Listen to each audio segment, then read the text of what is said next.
Hello all, good morning. ஜனவரி 31க்காக current affairs பார்க்கலாம். கிராமத்தில் ஆட்சியர்கள் அதிகாரிகளை தங்கி குறைகளை தீர்ப்பார்கள். இதற்காக தமிழக அரசு ஒரு திட்டம் கொண்டு வந்திருக்காங்க. உங்களை தேடி உங்கள் ஊரில். இந்த திட்டம் இன்று முதல் தொடங்கப்படுகிறது. தமிழ்நாட்டில் வந்துட்டு மக்களுக்கு சேவை விரைந்து வழங்கணும் அப்படிங்கிறத நோக்கமாக கொண்டு இந்த திட்டம் செயல்படுத்தப்படுது. இதோட நோக்கம் என்னன்னு கரெக்டாக பார்க்கலாம். அரசின் நலத்திட்டங்கள், சேவைகள் இது அனைத்தும் மக்களுக்கு தங்கு தடையின்றி விரைவாக சென்றடையும் வகையில் கிராமங்களில் மாவட்ட ஆட்சியாளர்கள், உயர் அதிகாரிகள் ஒரு நாள் முழுவதும் தங்கியிருந்து உங்களை தேடி உங்கள் ஊரில் அப்படிங்கிற திட்டத்தை செயல்படுத்த போறாங்க. ஸோ முக்கிய நோக்கம் என்னது? அரசோட நலத்திட்டங்களும் சேவைகளும் மக்களுக்கு விரைவாக செயல்படணும். ஸோ விரைவுங்கிறது ஒரு கீ பாயிண்ட், தங்கு தடையின்றி கிடைக்கணும். இந்த 2 கீ பாயிண்ட் எழுதணும், நோக்கத்திலே எழுதணும். தென் இதோட தலைமை யார் அப்படின்னு பார்த்தோம்னா மாவட்ட ஆட்சியாளர்கள், தென் உயர் அதிகாரிகளும் இந்த குழுவில் இணைஞ்சிருக்காங்க. இந்த திட்டத்தை பற்றி இதுக்கு முன்னாடியே நம்ம பார்த்துருந்தோம். ஏன்னா இந்த திட்டம் நவம்பர் 23, 2023 தமிழக முதல்வர் திரு ஸ்டாலின் அவர்கள் இந்த திட்டத்தை பற்றி அறிவிச்சிருக்காங்க. பட் இது எப்போ நடைமுறைக்கு வருது அப்படின்னு பார்த்தீங்கன்னா இன்று தான் ஜனவரி 31, 2024 தான் நடைமுறைக்கு வருது. இதன்படி மாதந்தோறும் 4வது புதன்கிழமை மாவட்ட ஆட்சியர் தலைமையில் உங்களை தேடி உங்கள் ஊரில் திட்ட முகாம் நடைபெறும். இதில் என்னன்னா மாவட்ட ஆட்சியரும் சரி, இந்த உயர் அதிகாரிகளும் அந்த மாவட்டத்தில் உள்ள ஒரு வட்டம் இல்லை ஒரு கிராமத்தை தேர்ந்தெடுத்து அங்கே 4வது புதன்கிழமை போய் தங்கிடுவாங்க. காலையில் 9 மணியிலிருந்து மறுநாள் காலை 9 மணி வரைக்கும் அவங்க அங்கே தான் இருப்பாங்க. அங்கேருந்து என்ன பண்ணுவாங்க அப்படின்னா, அந்த ப்ராசஸ் எப்படி இருக்கும் அப்படின்னா, பல்வேறு அரசு துறைகள் மூலம் செயல்படுத்தி வரும் திட்டங்கள், சேவைகள் குறித்த செயல்பாடுகள் இதெல்லாம் வச்சு கள ஆய்வு மேற்கொள்வாங்க அப்படின்னு சொல்லியிருக்காங்க. தென் இந்த கள ஆய்வில் படி நம்மளுக்கு நிறைய டேட்டா கிடைக்கும்ல, இந்த டேட்டாவை வச்சுட்டு இன்னும் எந்தெந்த திட்டங்களை விரைவாக செயல்படுத்த வேண்டும் அப்படிங்கிறதெல்லாம் யோசிச்சு அதற்கேற்ற மாதிரி நடவடிக்கைகள் மேற்கொள்வாங்க அப்படின்னு சொல்லியிருக்காங்க.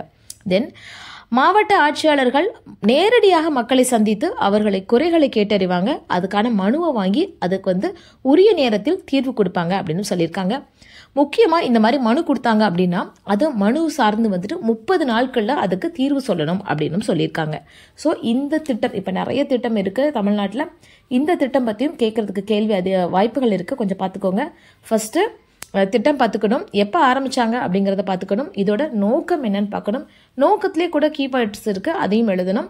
தென் தலைமை யார் அப்படின்னு பார்த்துக்கணும். இந்த திட்ட முகாம் எப்போ நடக்குது அதையும் பார்த்துக்கணும். இந்த திட்ட முகாமினால மக்களுக்கு என்ன பயன், இது எல்லாமே இன்றைக்கி நியூஸ் பேப்பரில் ரொம்ப அழகாக கொடுத்துருக்காங்க. நீங்கள் இந்த மாதிரி சப்ஹெட்டிங் போட்டு நீங்கள் நோட்ஸ் எடுத்து வச்சுக்கிட்டிங்கன்னா உங்களுக்கு ப்ரிலிம்ஸ்க்கும் சரி மெயின்ஸ்க்கும் சரி எழுதுறதுக்கு ரொம்ப யூஸ்ஃபுல்லாக இருக்கும். தென் இந்தியாவில் 718 பனிச்சிறுத்தைகள் உள்ளன அப்படின்னு சொல்லியிருக்காங்க. மத்திய வனத்துறை அமைச்சர் இந்த கருத்து கணிப்பை சொல்லியிருக்காங்க. யூஸ்வலாக மத்திய ஆசியா, தெற்கு ஆசியாவில் பனி சூழ்ந்த மலைப்பகுதிகளில் தான் இந்த பனிச்சிறுத்தைகள் அதிகமாக காணப்படுது. சர்வதேச அளவில் 7000 பனிச்சிறுத்தைகள் காணப்படுது. இதில் இந்தியாவில் 718. இந்தியாவில் எந்தெந்த மாநிலங்கள்லாம் பனிச்சிறுத்தைகள் காணப்படுது அப்படின்னா லடாக், ஜம்மு அண்ட் காஷ்மீர், இமாச்சல பிரதேசம், உத்தரகாண்ட், இது அருணாச்சல பிரதேசம், ஆந்திர பிரதேசம் கிடையாது, தென் சிக்கிம். இந்த மாநிலங்கள் எல்லாம் அதிகமாக இருக்குது அப்படின்னு சொல்கிறாங்க. 2019 23 வரைக்கும் எடுத்த கருத்து கணிப்புகளின்படி இல்லை கணக்கெடுப்பின்படி லடாக்ல அதிகபட்சமாக 477 பனிச்சிறுத்தைகளும், ஜம்மு அண்ட் காஷ்மீரில் 9 பனிச்சிறுத்தைகளும் இருக்குது அப்படின்னு சொல்லியிருக்காங்க. பனிச்சிறுத்தைகளோட எண்ணிக்கை குறைவதற்கும் இனப்பெருக்கம் குறைவதற்கும் காரணம் என்னமெல்லாம் அப்படின்னு வகைப்படுத்தியிருக்காங்க. அதில் நகரமயமாக்கல், சுரங்கம் நிறைய தோன்றும் இல்லையா, ஏன்னா அங்கே எல்லாமே பனியரமாக இருக்குது. ஸோ சுரங்க வேலை நிறைய நடந்துட்டுருக்கு. ஸோ சுரங்க வேலையை சொல்கிறாங்க. பருவநிலை மாறுபாடு, இதன் காரணமாக பனிச்சிறுத்தைகளின் இனப்பெருக்கம் அதிகமாக குறைஞ்சிருக்கு அப்படின்னு சொல்லியிருக்காங்க. இது தவிர ஆப்கானிஸ்தான், மேற்கு சீனா, மங்கோலியா, சீனா கட்டுப்பாட்டில் உள்ள திபெத் பகுதியிலும் பனிச்சிறுத்தைகள் அதிகமாக காணப்படுது அப்படின்னு சொல்லியிருக்காங்க. தென் வாரணாசியில் கியான்வாபி அப்படிங்கிற ஒரு மசூதி இடம், இது எல்லாருக்குமே தெரியும். இதை பற்றி டெய்லி நியூஸ் பேப்பரில் வந்திருக்கு. ஒரு கான்ட்ரவர்சியாக போய்கிட்டு இருக்கு. அதில் கோவில் இருக்குது, இல்லை மசூதி இருக்குது, இது இடிச்சிருக்காங்க அது இடிச்சிருக்காங்கன்னு நிறைய பேச்சு வந்துட்டுருக்கு. நிறைய அரசியல் பேச்சுக்களும் இருக்குது. அதை தவிர நம்ம இன்றைக்கி நம்மளுக்கு கரண்ட் அஃபேர்ஸில் என்ன மாதிரி இருக்கும் அப்படின்னு பார்க்கலாம். இதில் இந்த மாதிரி நிறைய கான்ட்ரவர்சி போய்கிட்டு இருக்கனால நம்மளோட தொல்பொருள் ஆராய்ச்சி வந்து என்ன பண்ணாங்கன்னா, அந்த ஆராய்ச்சியாளர்கள் அதில் ஆராய்ச்சி பண்ணிட்டு இருந்தாங்க. அதன்படி அவங்க அந்த ரிப்போர்ட்டை வந்து சப்மிட் பண்ணியிருக்காங்க. இந்த ரிப்போர்ட் படி இப்போ நிறைய பேர் என்னோட கோவில் இருக்குது, உன்னோட மசூதி இருக்குது அப்படிலாம் பேசிகிட்டு இருக்காங்க. பட் இப்போ என்ன சொல்லியிருக்காங்கன்னா, அதில் கல்வெட்டுகள் நிறைய இருக்குது அப்படின்னு சொல்லியிருக்காங்க. மொத்தம் 34 கல்வெட்டுகள் இருந்தது அப்படின்னு சொல்லியிருக்காங்க. அதில் 3 கல்வெட்டுகள் தெலுங்கு மொழியில் உள்ளதாகவும், சில கல்வெட்டுகள் வந்து தமிழ், கன்னடம் மற்றும் தேவநாகரி மொழியில் இருக்குது அப்படின்னு நிபுணர் குழு சொல்லியிருக்காங்க. இந்த 3 கல்வெட்டுகளும் 17ஆம் நூற்றாண்டை சேர்ந்தது அப்படின்னு சொல்லியிருக்காங்க. இதில் நிறைய கொடுத்துருக்காங்கங்க. 18ஆம் நூற்றாண்டில் வந்துட்டு அப்போ யார் ஆட்சி புரிஞ்சா அவங்களோட பேர், தென் அவங்களுக்கு நடந்த அந்த தானம், அந்த மாற்றம், தென் இந்த கோவில்களோட வழிமுறை, இந்த மாதிரி நிறைய கொடுத்துருக்காங்க. அதில் ஒரு பேர் வந்து அதிகமாக கொடுத்துருக்காங்க. நாராயண பத்தலு அப்படிங்கிற ஒரு பேர் வந்து கொடுத்துருக்காங்க. அதே மாதிரி 2வது தெலுங்கு கல்வெட்டில் கோவி அப்படிங்கிற ஒரு எழுத்து வந்து எழுதப்பட்டிருக்கு. கோவி அப்படின்னா ஆடு மேய்ப்பவர் என்று பொருள் அப்படின்னு அர்த்தம். தென் இது போக நிறைய மொழிகளில் கல்வெட்டு எழுதுனதுனால அப்போ உள்ள சாம்ராஜ்யம் அனைத்து மொழிகளையும் சார்ந்தது அப்படிங்கிற மாதிரியும் சொல்லியிருக்காங்க.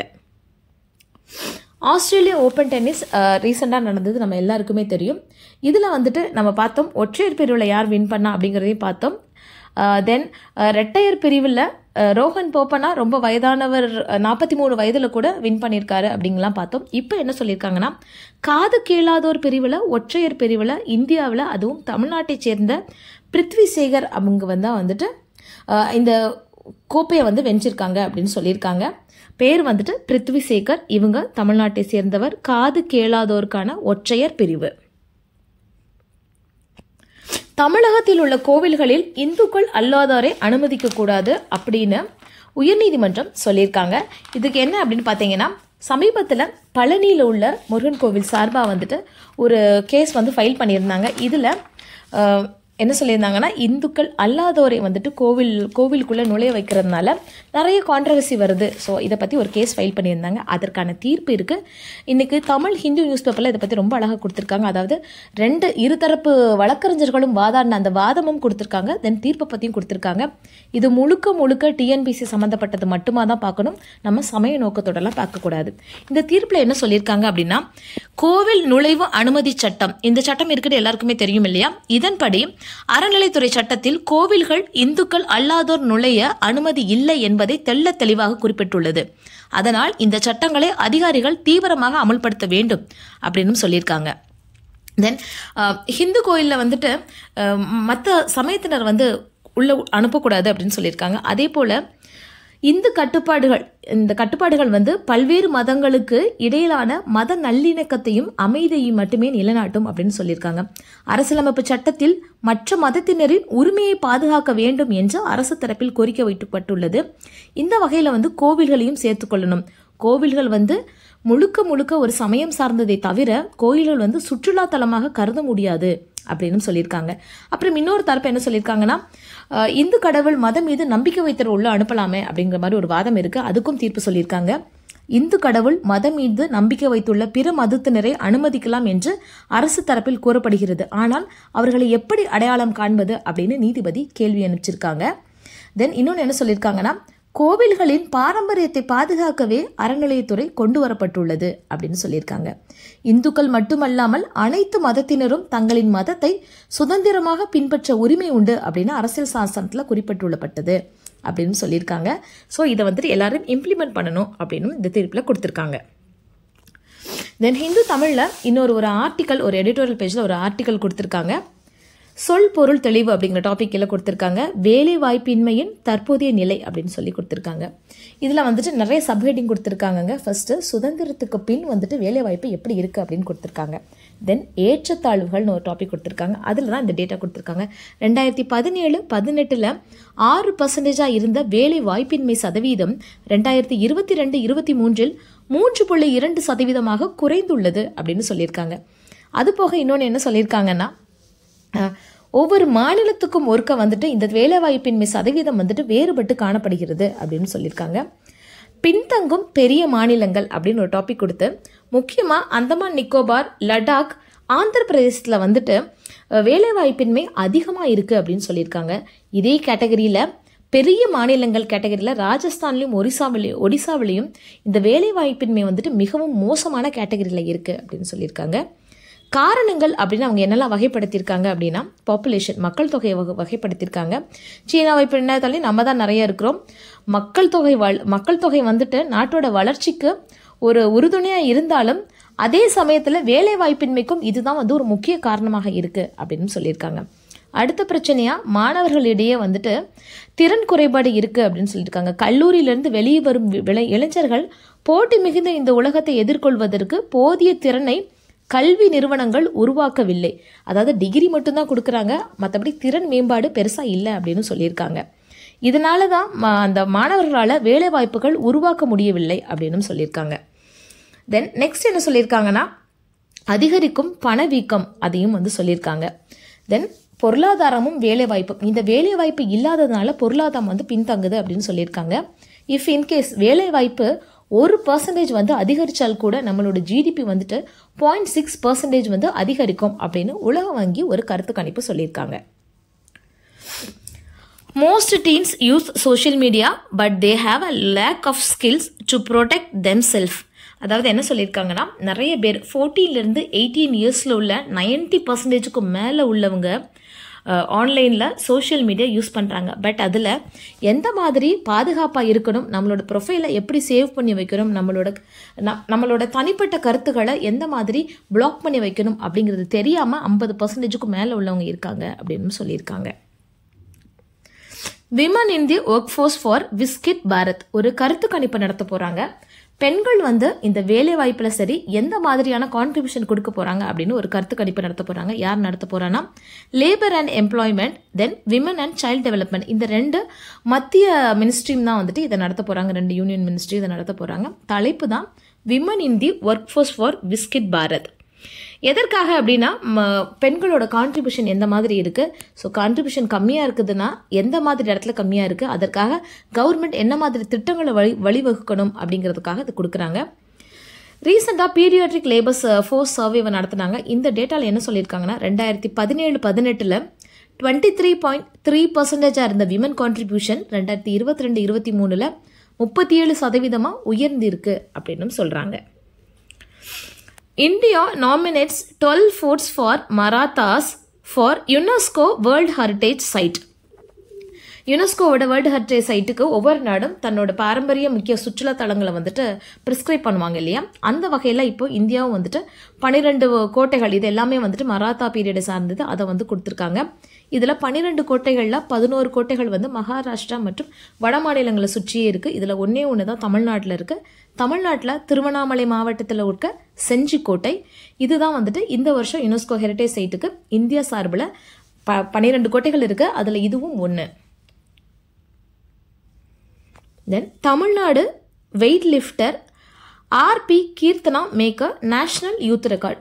இளைஞர்களுக்கான கேலோ விளையாட்டு போட்டிகள் தமிழ்நாட்டில் நடைபெற்றிருக்கு, நம்ம எல்லாருக்குமே தெரியும். அது முடியும் போது அதோட ஒவ்வொரு பதக்கப்பட்டியல் நம்ம கரெக்டாக பார்க்கலாம். இப்போ தொடர்ந்து நடைபெற்றிருக்கு. தமிழ்நாட்டில் 4 நகரங்களில் நடைபெற்றிருக்கு, அது எல்லாருக்குமே தெரியும். அதில் தமிழ்நாட்டை சேர்ந்த ஆர்பி கீர்த்தனா வந்துட்டு ஒரு புதிய ரெக்கார்ட் படிச்சிருக்காங்க. இவங்க 81 கிலோ எடைப்பிரிவில் வந்துட்டு குறைந்த நேரத்தில் அதிகமான லிஃப்ட் பண்ணிட்டு இவங்க இந்த சாதனையை புரிஞ்சிருக்காங்க. குடியரசு தின விழா நம்ம ரீசெண்டாக நடந்தது. இதில் ஒவ்வொரு மாநிலங்களும் தங்களோட பாரம்பரியத்தை வந்துட்டு பிரதிபலிக்கும் விதமாக அலங்கார ஊர்திகள்லாம் வைப்பாங்க இல்லையா, அதில் தமிழகத்தோட அலங்கார ஊர்திக்கு 3வது இடம் கிடைத்துள்ளது. ஃபர்ஸ்ட் பிளேஸ் வந்து ஒடிசாவுக்கும், செகண்ட் பிளேஸ் வந்துட்டு குஜராத்துக்கும் கிடைச்சிருக்கு. இது தவிர கரண்ட் அஃபேர்ஸில் இன்றைக்கி என்னெல்லாம் இருக்குது அப்படின்னு பார்த்தோம்னா, உத்தரகாண்டில் மதராசா பாடத்திட்டம், நம்ம எல்லாருக்குமே தெரியும். மதராசானா என்னன்னு தெரியும். நாடு முழுவதும் மதராசா எனப்படும் முஸ்லீம்களுக்கான கல்வி நிறுவனங்கள். ஸோ மதராசானா முஸ்லீம்களுக்கான கல்வி நிறுவனம். நம்ம எல்லாருமே மிடிவல் இந்தியாவில் இதை பற்றி படிச்சிருப்போம். இது நாடு முழுவதுமே செயல்பட்டு இருக்கு. இப்போ உத்தரகாண்ட் மாநிலத்தில் வந்து அதோட பாடத்திட்டத்தை சிறிது மாத்துறாங்க. அப்போ என்ன சொல்லியிருக்காங்கன்னா, இந்த பாடத்திட்டத்தில் நிறைய ஒழுக்கம் நீதி கதைகள்லாம் சொல்லுவாங்க இல்லையா, அதில் ராமாயண கதைகளும் இடம்பெற போகுது அப்படின்னு சொல்லியிருக்காங்க. ஸோ இது ஒரு மத நல்லிணத்துக்கான ஒரு எடுத்துக்காட்டாக சொல்லுது. தென் என்ன பண்ணியிருக்காங்கன்னா, ஸ்டாலின் அவர்கள், தமிழக முதல்வர் திரு ஸ்டாலின் அவர்கள் வந்து சுற்றுப்பயணம் மேற்கொண்டிருக்காங்க ஸ்பெயின் நாட்டுக்கு. எதற்காகனா, உலக முதலீட்டாளர்களை ஈர்க்கும் பொருட்டு வந்து ஸ்பெயின் நாட்டுக்கு பயணம் செஞ்சுருக்காங்க. தென் தமிழகத்தில் இப்போ குடியரசு தின விழாவில் ஒரு நிறைய பதக்கங்கள் கொடுத்தாங்க. அதில் ஒரு பதக்கம் வந்து கோட்டை அமீர் சமய நல்லிணக்க விருது. இந்த வருடத்துக்கான இந்த விருதை யார் வாங்கினான்னு தெரிஞ்சால் நீங்கள் கமெண்ட் பண்ணுங்கள். ஸோ இதுலேயே நம்மளுக்கு தெரியுது சமய நல்லிணக்கத்துக்கான விருது அப்படின்னு சொல்லிட்டு. பட் இதுக்கு ஒரு பேர் டினோட் பண்ணியிருக்காங்கல்ல, கோட்டை அமீர். இவரை பற்றி ஒரு ஆர்டிக்கல் வந்து இன்னைக்கு இங்கிலீஷ் ஹிந்துவில் இருக்குது. டைம் இருக்கவங்க பார்த்துக்கோங்க. தென் ஒரு சயின்ஸ் அண்ட் டெக்னாலஜி பற்றி ஒரு ஆர்டிக்கல். பிளாக் ஹோலை பற்றி ஆராய்வதற்காக நிறைய வந்துட்டு சேட்டலைட்லாம் லான்ச் பண்ணியிருக்கோம். ரீசெண்டாக இந்தியா லான்ச் பண்ண சேட்டலைட் பேர் எக்ஸ்போசாட். இப்போது ஒன்று கண்டுபிடிச்சிருக்காங்க சயின்டிஸ்ட். என்னென்னா, ஒரு அன்யூஷுவலான ஒரு திங் வந்துட்டு இந்த பிளாக் ஹோலில் இருக்குது, மாஸ் கேப் இருக்குது அப்படின்னு கண்டுபிடிச்சிருக்காங்க. இதை பற்றி ஒரு ஆர்டிக்கல் கூட இன்றைக்கி இங்கிலீஷ் ஹிந்துவில் இருக்குது, பார்த்துக்கோங்க. தென் தமிழ்நாட்டில் கேன்சர் அவேர்னஸ் ப்ரோக்ராம் நிறைய கொடுத்துட்ருக்காங்க. அந்த வகையில் ஒரு குறிப்பிட்ட ஒரு 4 மாவட்டத்தில் தமிழகம் ஃபுல்லாகவே செயல்படுத்த போது முதற்கட்டமாக ஒரு 4 மாவட்டத்தில் வந்துட்டு 30 வயதுக்கும் அதிகமான பெண்களுக்கு மார்பக மற்றும் கர்ப்பப்பை வாய் புற்றுநோய்க்கான ஸ்க்ரீனிங்கும், தென் 30 வயதுக்கும் மேலே உள்ள இருபாலருக்கும், ஆண்களுக்கும் சரி பெண்களுக்கும் சரி, வாய் புற்றுநோய்க்கான ஸ்க்ரீனிங்கும் நடந்துட்டுருக்கு. இது ஆரம்பித்து 18 நாளில் 12 பேருக்கு வந்துட்டு புற்றுநோய் இருக்கிறதுக்கு கண்டுபிடிச்சிருக்கோம் அப்படின்னு சொல்லியிருக்காங்க. இந்த திட்டத்தை வெகு விரைவில் தமிழகம் முழுவதும் கொண்டு வர போகிறோம் அப்படின்னு சொல்லியிருக்காங்க. தென் தினமணியில் இன்னைக்கு ஒரு அழகான ஒரு ஆர்டிக்கல் கொடுத்துருக்காங்க. சமத்துவமும் திருக்குறளும். நம்ம தமிழ் எலிஜிபிலிட்டி பேப்பரில் இது ஒரு டாப்பிக்காகவே கொடுத்துருக்காங்க, சமத்துவமும் திருக்குறளும். ஸோ டைம் இருக்கும்போது இதை படிச்சுக்கோங்க. தேங்க்யூ.